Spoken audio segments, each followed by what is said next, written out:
اعوذ باللہ من الشیطان الرجیم پناہ مانگتا ہوں میں اللہ کی شیطان مردود سے۔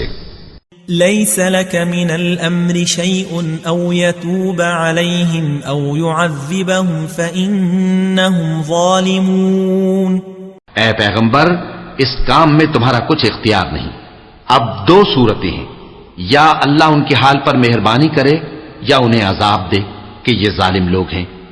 وَلِلَّهِ مَا فِي السَّمَاوَاتِ وَمَا فِي الْأَرْضِ يَغْفِرُ لِمَن يَشَاءُ وَيُعَذِّبُ مَن يَشَاءُ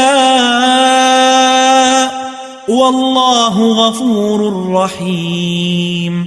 اور جو کچھ آسمانوں میں ہے اور جو کچھ زمین میں ہے سب اللہ ہی کا ہے، وہ جسے چاہے بخش دے اور جسے چاہے عذاب کرے، اور اللہ بخشنے والا مہربان ہے۔